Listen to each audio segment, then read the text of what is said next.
श्री स्वामी समर्थ महाराज मित्रों, श्री विद्यापीठ में आप सभी साधुओं का स्वागत है। 4 दिन पहले हमने एक विषय लिया था, त्रिपाद और पंचक नक्षत्र में जिन लोगों की मृत्यु होती है उनको कहते हैं कि त्रिपाद लग गया, पंचक लग गया, अब शांति करनी चाहिए।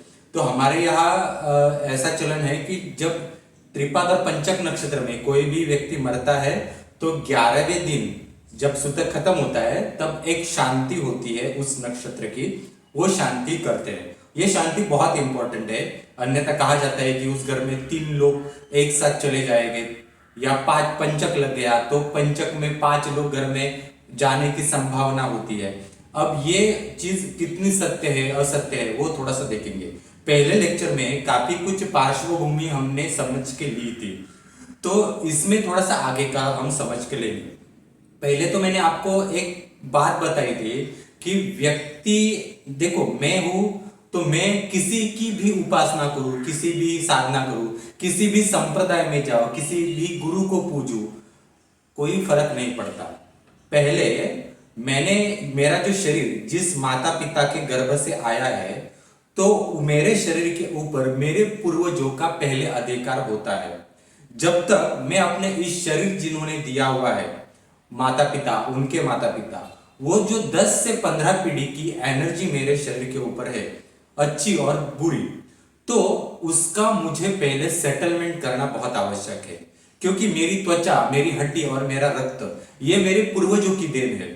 मुझे पता नहीं 5 या 7 पीढ़ी पहले मेरे नाना के भी नाना, ग्रैंडफादर के भी ग्रैंडफादर, ग्रैंड मदर की भी ग्रैंड मदर, वो जो फैमिली थी वो कुन दुखों से चली गई है, उनमें क्या वो अप एंड डाउन आ चुके हैं, उस फैमिली में या खून खराबा हो चुका है क्या, या घर में उन लोगों ने ऐसे कुछ बुरे कृत्य करके घर में गंदगी लाई है क्या।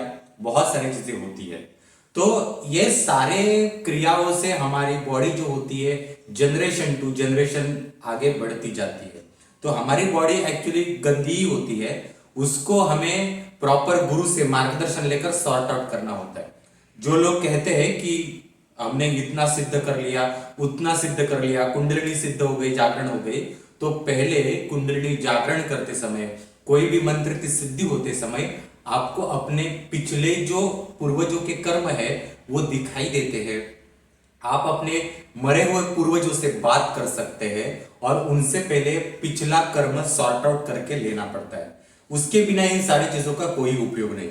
भले मैं कितना भी कहूं कि मैं श्री विद्या का इतना इतना बड़ा साधक हूं, इतनी इतनी मैंने गायत्री के पुरस्चरण किए हैं, कितना भी कुछ हो जाए, पहले इसका सेटलमेंट करना बहुत आवश्यक होता है। अगर ये आपका सेटलमेंट नहीं हुआ है रक्त, हड्डी, त्वचा का, तो ये सारे पुरस्चरण मुंह की बड़बड़ाहट है, बाकी कोई किसी काम का नहीं है। त्रिपाद नक्षत्र में जब मृत्यु होती है, त्रिपाद नक्षत्र कौन से है तो कृतिका, पुनर्वसु, उत्तरा, विशाखा और उत्तराषाढ़। तो ये जब नक्षत्र में किसी की मृत्यु होती है तो पहले आप एक बात समझ लीजिए कि जिसकी मृत्यु हुई है उसका जन्म आगे कंफर्म है, मतलब उसका पुनर्जन्म होगा। पुनर्जन्म मतलब मनुष्य वाला पुनर्जन्म नहीं, नहीं तो आप फिर से किसी भ्रम में अटक जाओगे। किसी भी मनुष्य का मृत्यु होने के बाद उसका अचानक से पुनर्जन्म नहीं होता। 10 साल में नहीं होता, 50 साल में नहीं होता, 100 साल में भी नहीं होता। ये भ्रम निकाल दीजिए। इस भ्रम में मैं भी था, परंतु हमने बहुत स्टडी किया, तंत्र मंत्र अलग अलग विद्याओं से जब हमारा संबंध आया तो बाद में हमें समझ आया पुनर्जन्म ऐसे किसी का अचानक से मनुष्य में नहीं होता। जब त्रिपाद में किसी की मृत्यु होती है तब उसका पहले उस जन्म का कर्म देखा जाता है, उस मनुष्य ने उसने क्या किया है वो सब देखा जाता है और उसके हिसाब से उसको जो आगे का जो जन्म है, जैसे कहते हैं ना 84 लक्ष योनि, उसमें किसी में वो डाला जाता है। चींटी हो सकती है, हाथी हो सकता है, या किसी भी गंदी चीज होती है, उस गंदे चीज का कीटाणु भी हो सकता है, तोता भी हो सकता है, मुर्गी भी हो सकती है, पेड़ भी हो सकता है, कुछ भी हो सकता है। परंतु ये जो पुनर्जन्म होता है ये प्रक्रिया भी किसी भी एकदम से नहीं होती। जब मनुष्य मृत्यु होती है तो एक समय होता है कि वो पृथ्वी के ऊपर मृत्यु, जब जहां उसकी मृत्यु हुई है, अगर एक्सीडेंटल मृत्यु है तो वो जो व्यक्ति होता है, वो भयानक एक्सीडेंट है तो वो जगह छोड़ के काफी लंबे समय तक नहीं जाता। जैसे रोड साइड एक्सीडेंट होते हैं, चौराहे के ऊपर एक्सीडेंट होते हैं, तो ये एकदम से मुक्त नहीं होती है आत्माएं, अब भले वो त्रिपाद हो या पंचक हो। दूसरा, घर में भी अगर बहुत निगेटिव आत्मा है, निगेटिव मनुष्य था जिसने बहुत सारे अशुभ कर्म किए अपने जीवन में और वो त्रिपाद में मृत्यु हुई उसकी, तो ऐसे जो त्रिपाद में मृत्यु हुई जो लोग होते हैं, उनकी अपने घर के प्रति वासना होती है। उसने इतने बुरे कर्म किए होते हैं कि वो मानने को तैयार नहीं होता कि मेरी मृत्यु हो चुकी है, क्योंकि वो बॉडी वो जो होती है ना, मन मानने को तैयार नहीं होता, इतनी सारी निगेटिविटी होती है। तो फिर वो एक समय के लिए पृथ्वी के ऊपर रहता है, पृथ्वी के ऊपर रहने का समय भी अलग होता है। अगर वो पितृलोक में जाने का उसका समय अलग होता है, पितृलोक में जाने के बाद पितृदोष होना एक अलग विषय है, फिर वो कहीं चींटी या किसी चीज में जन्म लेगा। ये एक्चुअली ये इसका एक त्रिपाद में मृत्यु हुई है, इसका मतलब ये कहा है इसको कि ये ऐसा ऐसा होगा। ज्यादातर ये क्या होता है कि अगर त्रिपाद में किसी की मृत्यु, अगर अच्छे आदमी की मृत्यु हुई है तो उसका आगे का जन्म जो होगा वो किसी अच्छी जीव में हो जाएगा, ये भी होता है। ये बहुत सारी चीजें जो होती है ना वो देखनी पड़ती है। अब पंचक नक्षत्र है, पंचक नक्षत्र जैसे मैंने पहले आपको बोला 5 दिन लगातार आते हैं, उसमें 4.5 दिन ही होते हैं पर एक्चुअली 5 दिन होते हैं, जिसमें पंचक नक्षत्र में धनिष्ठा नक्षत्र, शततारका नक्षत्र, पूर्वा भाद्रपदा, उत्तरा भाद्रपदा, रेवती नक्षत्र, ये सारे नक्षत्र आते हैं। अब ये 5 नक्षत्र जो है ये अचानक से आपका कोई पुनर्जन्म होगा ऐसा बिल्कुल भी नहीं बताते। यहां पर आपको आपका जो कुल है ये आपको आपकी पीढ़ी को बता रहा है। मतलब आप समझ लीजिए कि मेरे घर में अगर किसी की पंचक नक्षत्र में डेथ हो चुकी है तो मुझे और मेरा जो परिवार है उसको वो सूचना मेरा कुल देवी, मेरे पितृ देवता दे रहे हैं, हमको सूचना दे रहे हैं कि आप सही समय पर संभल जाओ।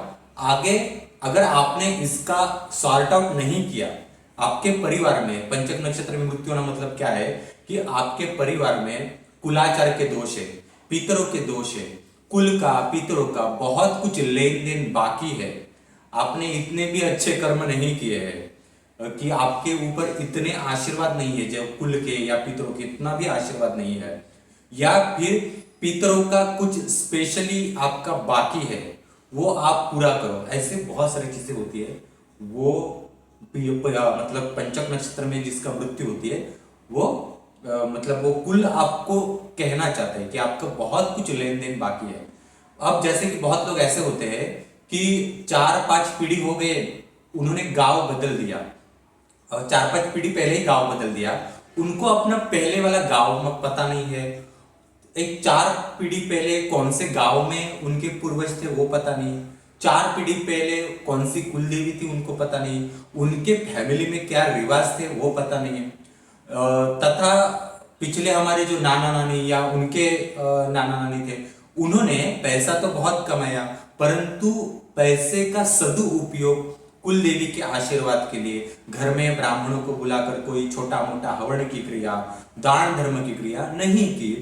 घर को आगे बढ़ाने के लिए कुछ करना चाहिए, आपके अपने परिवार के कुछ रीति रिवाज होते हैं वो आपने नहीं किए, और ऐसा एक निगेटिव एनर्जी जो इस टाइप की होती है ना वो एक एक पीढ़ी करके एक डंप हो जाती है, और डंप होने के बाद वो जवाब देती है हमारे ब्लड से। ब्लड जवाब देता है सांसारिक सुख, उस जनरेशन में जो जनरेशन जन्म लेगी उनको सांसारिक सुख, एजुकेशन, जॉब का सुख, कितने सारे पीड़ा उनके जीवन में आएगी, इनसे वो जवाब मिलता है। फिर जो जब ऐसे लोगों की मृत्यु होती है ऐसे पंचक नक्षत्र में, तो समझ जाइए कि आपने अगर इस टाइम ये सारी चीजें कुछ नहीं की है तो आगे आपको बहुत सारी दिक्कत है।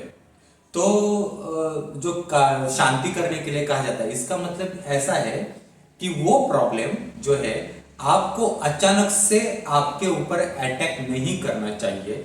इसलिए कुछ हम घर परिवार के जो कुल देवी होते हैं, पूर्वज होते हैं, उनकी शांति के लिए कुछ करते हैं घर में ब्राह्मणों को बुलाकर, परंतु ये टेम्पररी ट्रीटमेंट होती है, परमानेंट ट्रीटमेंट नहीं होती।